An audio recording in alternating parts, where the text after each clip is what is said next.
Good morning, guys. Have not filmed anything in a long time, and today is just absolutely the wrong day to film because I'm a little sick. But I had to get this Angraecum Sesquipedale flower on camera. It is so nice. I know you guys have probably seen an Angraecum in bloom before, but this is my first bloom on my young plant, and let me take it up so I can remove it from the distraction of every other plant. Oh man, the spur is so long it's touching the ground. Oh my. But look at that. Isn't it nice? It's so dry in here. I had a huge mishap. My 2-year-old tripped the heater on in my greenhouse, and needless to say, my shelves are empty now because several plants died. Several. Most of my Abandas died because they froze. But by some miracle, all the other plants on one side were fine, and then on another side, they were frozen.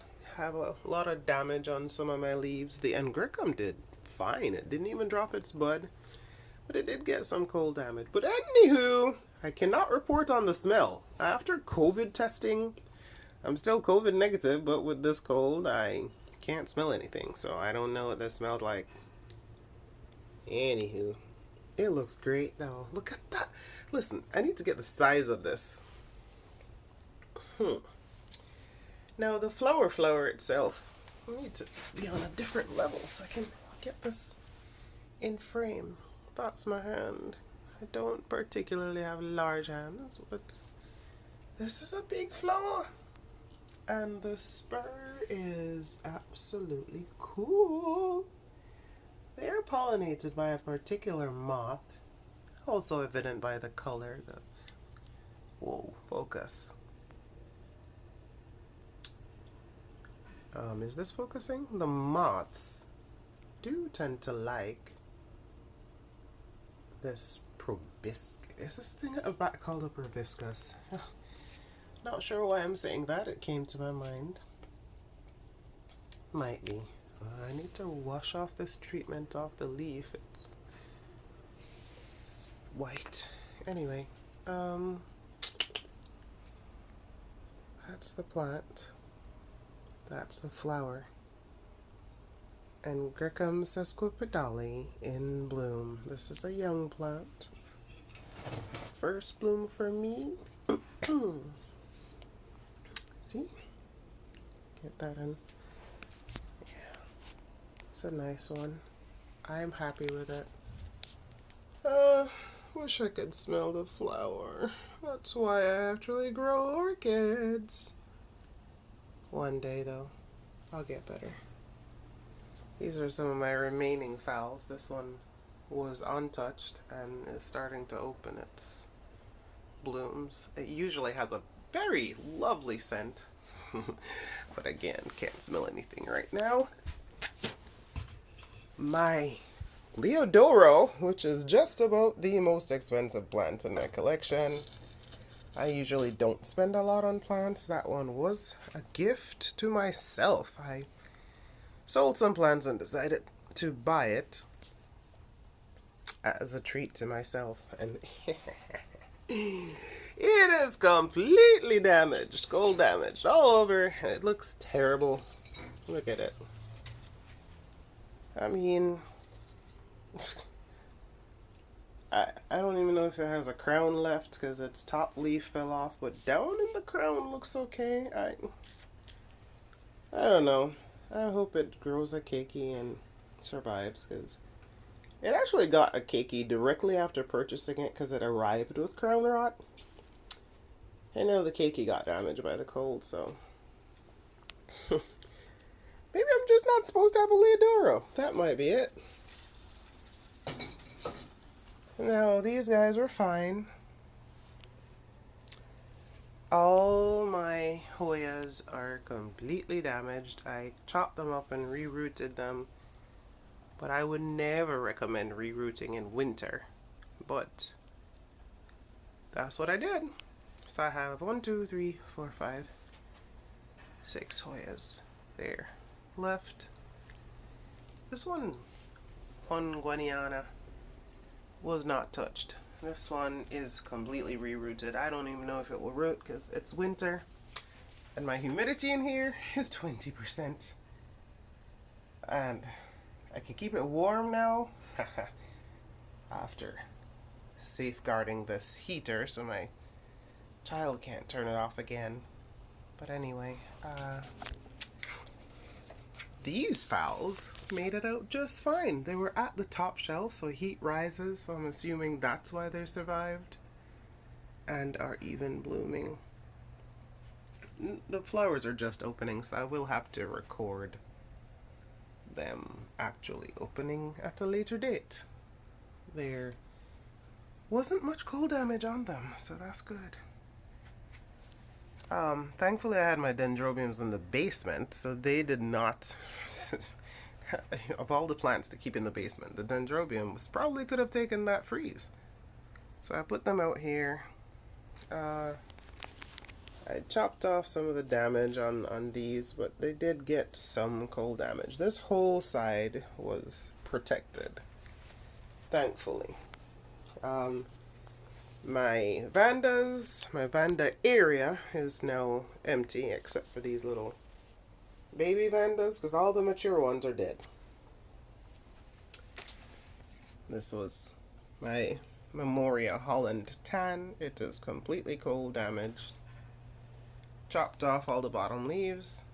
Noticed it has a little cakey, so life goes on. Whatevs. These were on the other side, so my Cactusetinae group are all asleep. Oh, okay, so they're not. They're waking up. Well, that's good. More cold damage on the Vandas that I do have left, and I do need to water, but I've been sick, so I just stayed away from the plants. Anywho, more cold damage. I don't know, I'll see how everything looks in spring. This one, I know that this one is, that particular fan may not make it, but the other two are okay. So that's good. So, all in all, I think they're fine. My Komari made it because it actually lived with the Phalaenopsis. And again, one side of the greenhouse literally was not touched. Nothing happened to it. My exceedingly ugly, what is this, Mimi Palmer? Well, she's still ugly, and she made it. Meanwhile, some other ones that I really liked died. So Mimi, this summer you better bloom and show me why you're here. Although I really don't know if it'll bloom because it was struggling because it was trapped in the mail when I first got it for over 2 weeks, and then it's growing a cakey in the middle of its stem, so who knows, maybe it doesn't want to be alive either. But all in all, I'm grateful that after losing 35 plants, I'm happy. I mean, the plants are here. They're alive. The ones that are alive, and chances are they'll make it. I did have some plants in the basement. So now my entire collection is nice and small, and I'm loving that. You know, there's some beauty in pain. No, this, my Ascosenda vivat, I am just burning over. It's very cold damaged, but I'm just hoping it'll be okay. That one got cold. I mean, many of them are cold damaged, but hey, there's a bloom on my Streptocarpa. Stop swinging. Streptocarpa. Tillandsia. It had more, but it's closing up. I do need to water them. I've been bad. I didn't water anything. This thing is probably gonna die. I can see the stem of it. This happened right at the freeze. This is a lovely cross. It's a Paraphalaenopsis labucensis cross Denisoniana.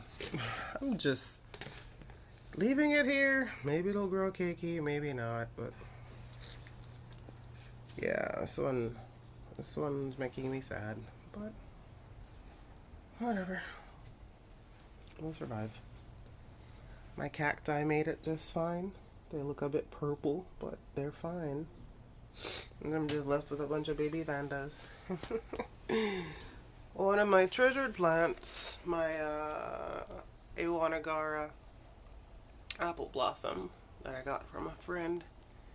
It is fine. Again, because I had it with the... it even has a little spike on it. Because I had it next to the Phalaenopsis. So one side of the greenhouse went untouched by the cold. Anywho, enough of me rambling. I probably sound disgusting anyway. This really was about the Angraecum Sesquipedale, wasn't it? And here she is one last time. You know what? If I'm gonna do this anthropomorphization, I think Angraecum Sesquipedale would be a dude. It looks stately, handsome. Yeah, I'm calling it a dude. That's what you're gonna be. Anyway. Oh yeah, this one was mushy, but I think it's gonna make it. I see some roots coming somewhere. My baby Paf. Which one was this? It's my only surviving Paf. Paphiopedilum Shungfa Golden. Survived. My Clivia survived. The Great Freeze of 2022. Was it? Yeah, forgot the year. Anyway, enough of me. Thanks for watching. Pardon the disgusting sound to my voice. That's drying up. Oh well. The plant itself made it, so that's what I'm happy about. Cold damage on my lovely hieroglyphica. You know what? No need to show the cold damage. Stuff happens, right? Most importantly, many of them survived. They were ugly, but they survived. That's what's important. Now these Hoyas, if they want to die after rooting, that's going to be up to them, but yeah, we'll see. I'll do an update at some point. Thanks for watching.